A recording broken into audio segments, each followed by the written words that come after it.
अभी हमने बाह्य कारकों का अध्ययन किया है, बाह्य जनित जो कारक हैं, इसमें अब हम इसका विस्तार से अध्ययन करेंगे। सबसे पहले हम लेंगे अपक्षय।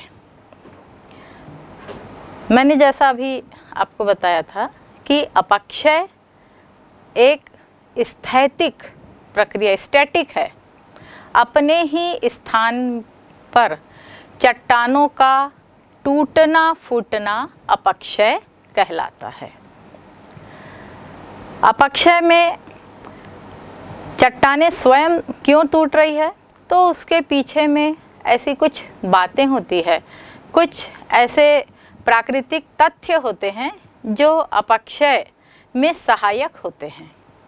इन तथ्यों में सूर्य का प्रकाश, वर्षण और तुषार, ये तीन बातें मुख्य रूप से कार्य करती है। लेकिन इन तीन बातों के अलावा गुरुत्वाकर्षण ये बहुत महत्वपूर्ण कारक है जो अपक्षय के लिए सक्रिय होता है।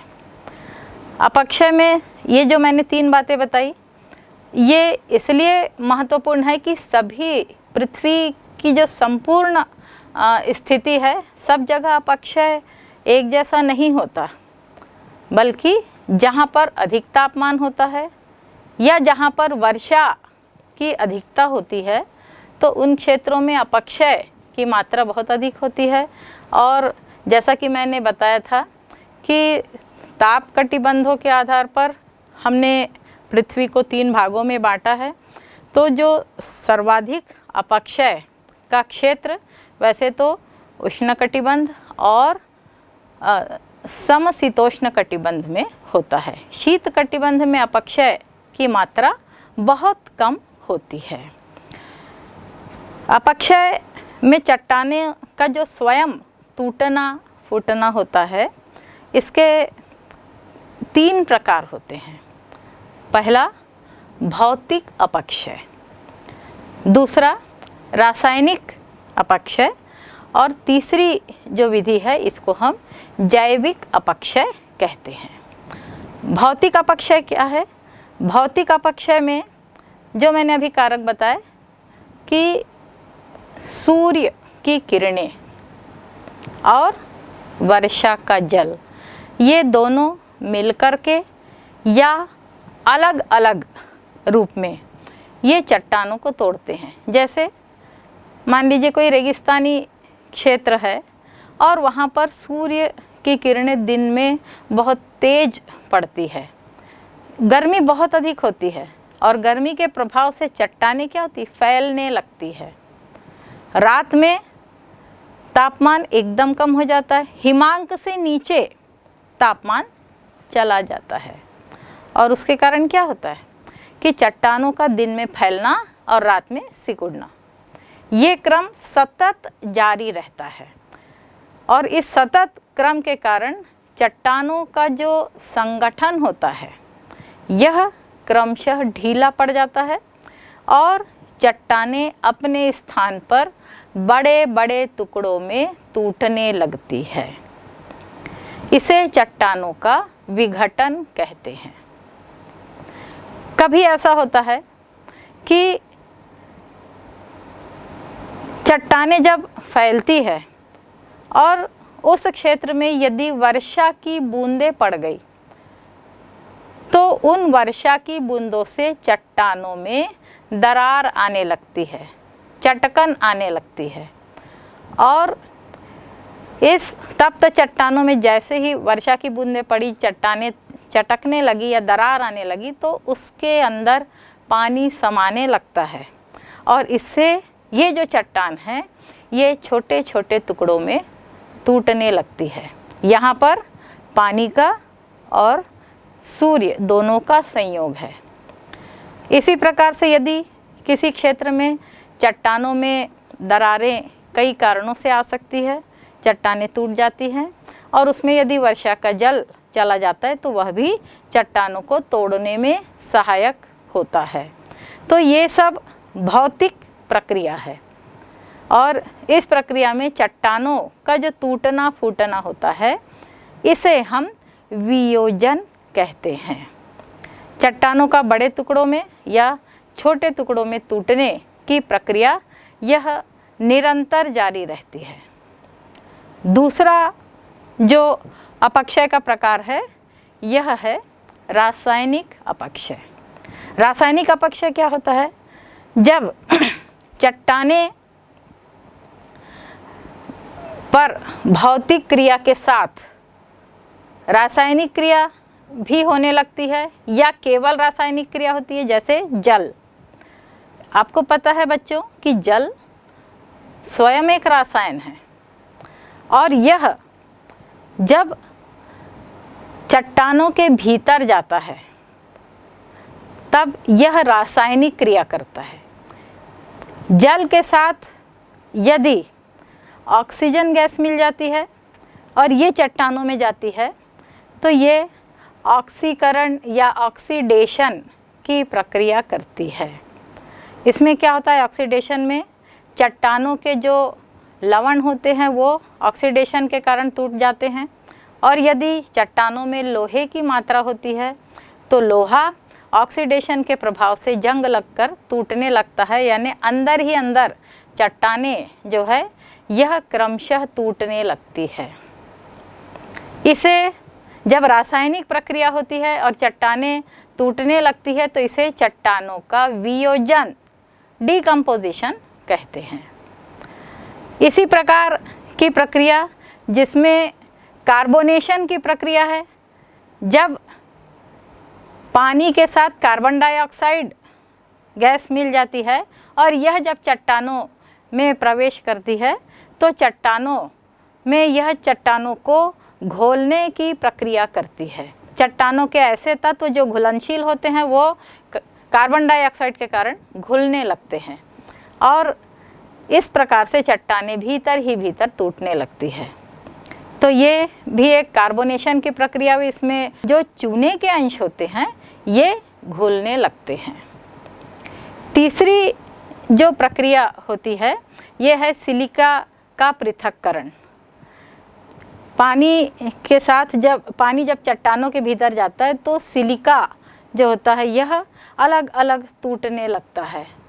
चट्टानों में सिलिका युक्त जो तत्व होते हैं ये टूटने लगते हैं और सिलिका के टूटने से चट्टान भीतर से असंगठित होकर के क्रमशः टूटने लगती है। फिर चौथी प्रक्रिया होती है हाइड्रेशन की प्रक्रिया। हाइड्रेशन की प्रक्रिया में भी चट्टाने जो है यह भीतर ही भीतर इसमें चट्टानों के कई लवण टूटने लगते हैं और ये चार प्रक्रिया जो चट्टानों में पानी के साथ चट्टानों में पानी घुस जाता है और उसके साथ मिल करके जो टूटने की प्रक्रिया होती है इसे हम रासायनिक अपक्षय कहते हैं। रासायनिक अपक्षय में चट्टानों का वियोजन होता है। भौतिक में क्या बताया था? विघटन, और रासायनिक अपक्षय में वियोजन होता है। तीसरा जो अपक्षय का प्रकार है ये है जैविक अपक्षय। जैविक अपक्षय के अंतर्गत मानव महत्वपूर्ण तथ्य है, लेकिन इसके अलावा कुछ प्राकृतिक तथ्य जैसे वनस्पति और जीव जंतु ये सब मिल करके अपक्षय करते हैं। ये कैसे करते हैं? जैसे जहाँ पर वनस्पति उगाती है, ये वनस्पति छोटी घास फूस झाड़ी या वृक्षों के रूप में होती है और इन सब वनस्पतियों की जड़ें होती है और ये जड़ें जब मिट्टी के अंदर तक जाती है या चट्टानों पर भी ये वनस्पतियाँ उगाती है तो इनकी जड़ें जैसे ही चट्टानों के भीतर जाती है तो चट्टानों से ये अपने पोषण के लिए खनिज तत्व या पानी को अवशोषित करने लगती है और उसके कारण चट्टानों में क्रमशः ढीलापन आने लगता है और चट्टानें टूटने लगती है। फिर दूसरा जो तथ्य है ये है विभिन्न प्रकार के जीव जंतु। कई जीव जंतु जैसे आपने देखा है चूहा बिल बना लेता है सांप बिल बना लेता है। इसी प्रकार से कुछ जानवर जैसे शेर है, ये गुफा का निर्माण करता है। ये सभी चट्टानों को तोड़ने में सहयोगी होते हैं और उसके कारण चट्टानें टूटने लगती है और फिर ये धीरे धीरे असंगठित होने लगती है। इसके बाद जो सबसे महत्वपूर्ण कारक है ये है मानव। वर्तमान में हम देखते हैं कि मानव ने वैज्ञानिक उन्नति बहुत अधिक कर ली है और इसके लिए वह गहरी सुरंगें खोदता है आवागमन के लिए या खाने खोदता है और कई प्रकार के संसाधनों को प्राप्त करता है। तो मानव पेड़ों को काट करके उस क्षेत्र में आवागमन के साधन या आवासीय क्षेत्रों को विकसित कर रहा है। वह अपने स्वार्थ पूर्ति के लिए प्रकृति का भरपूर उपयोग कर रहा है और इसके कारण क्या हो रहा है, वह उन चट्टानों को तोड़ तोड़ करके या तो घर बना रहा है या रास्ते बना रहा है या वृहत जलाशयों का निर्माण कर रहा है। ऐसे वो निरंतर कुछ न कुछ क्रियाएं करता है और इन क्रियाओं के फलस्वरूप जो है चट्टानें टूटने लगती है और इससे हम मानवजनित या जैविक अपक्षय कहते हैं। जैविक अपक्षय के कारण वर्तमान में बहुत सी समस्याएं उत्पन्न होने लगी है और इन समस्याओं के कारण जो पर्यावरण का अवनयन हो रहा है इससे आप सब परिचित हैं ही।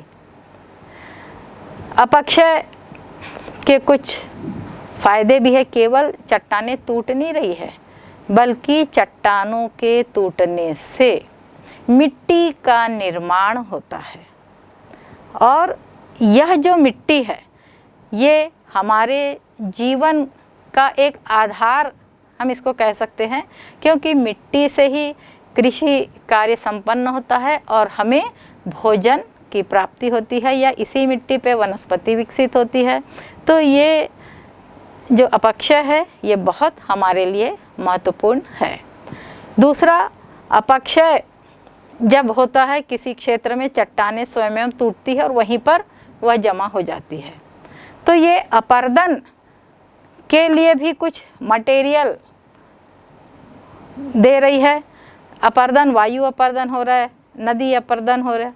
तो यहाँ पर क्या हो रहा है, ये पदार्थ इन कारकों के माध्यम से वृहत क्षेत्र में इनका परिवहन होता है और कहीं अन्यत्र निक्षेपण भी होता है।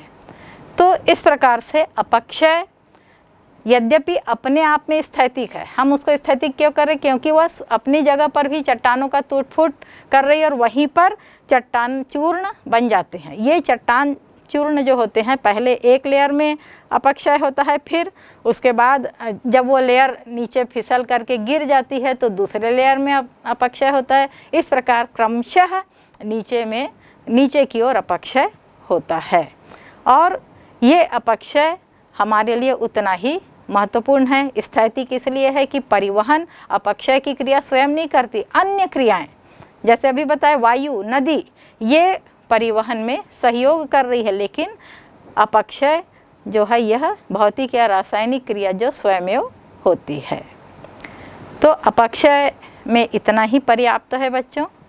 दूसरा प्रकार जो है ये है मास मूवमेंट, द्रव्यमान संचलन या वृहत संचलन इसे कहते हैं। द्रव्यमान संचलन का तात्पर्य है कि अधिक मात्रा में जो मलबा होता है वह उसका एक स्थान से दूसरे स्थान की ओर सरकना। इसमें सरकने में मुख्य रूप से तो गुरुत्वाकर्षण शक्ति ही कार्य करती है।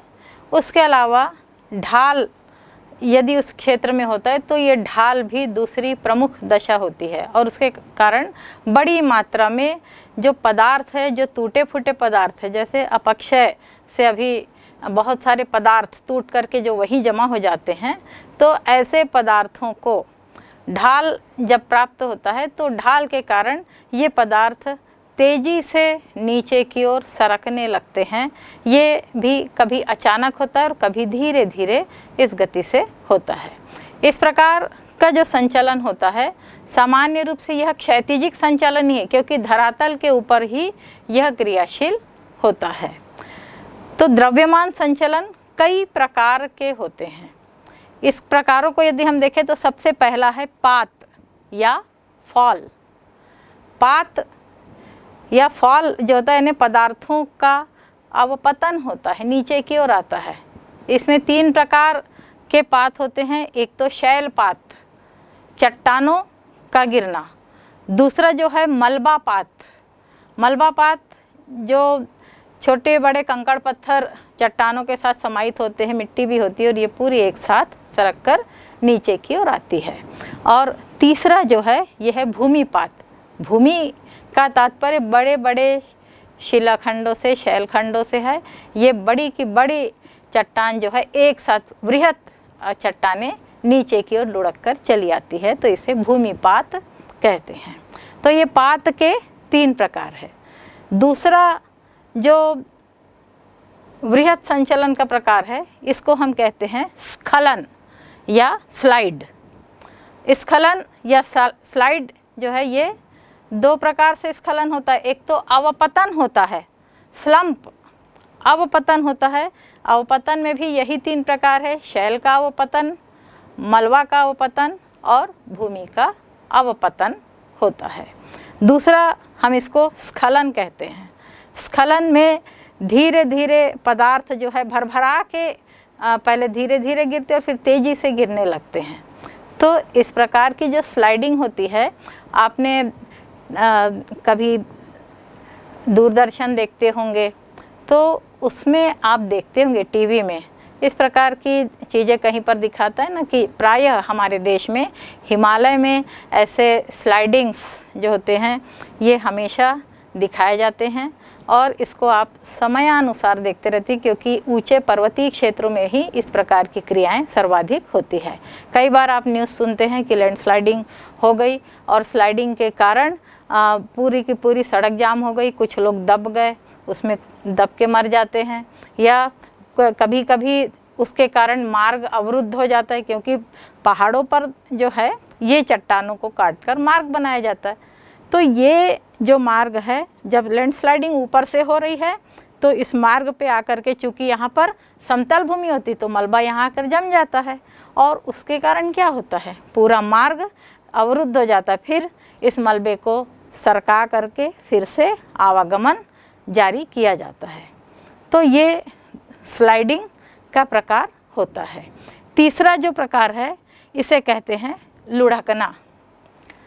मलबा लुढ़क करके या शैल पिंड जो है लुढ़कते लुढ़कते आगे की ओर आते हैं, धीरे धीरे लुढ़कते हैं, कभी तेज़ी से लुढ़कते हैं और आगे की ओर चले जाते हैं। तो यह भी एक प्रकार होता है। चौथा जो प्रकार है इसे हम कहते हैं वाह या फ्लो, बहना, फ्लो होना, वाहित होना। तो मलबे का वाह होना या मलबे का बहना, या फिर शैलों का क्रमशः बहना, या बड़ी बड़ी चट्टानों का अपने स्थान से बहते हुए, धीरे धीरे बहते हुए आगे की ओर निकल जाना, इसे फ्लो या वाहित मलबा कहते हैं। अगला जो प्रकार है ये है पार्श्विक प्रसार। इसमें लेटरल जो स्प्रेड होता है, पार्श्विक रूप से जब मलबा बहने लगता है धरातल से, सतह से चिपक करके वह क्षैतिजिक अवस्था में आगे की ओर बहता चला जाता है, तो इसे हम पार्श्विक प्रसार कहते हैं। और एक और प्रकार इसका होता है, इसको कहते हैं सर्पण। सर्पण या क्रीपिंग कहते, क्रीप होना।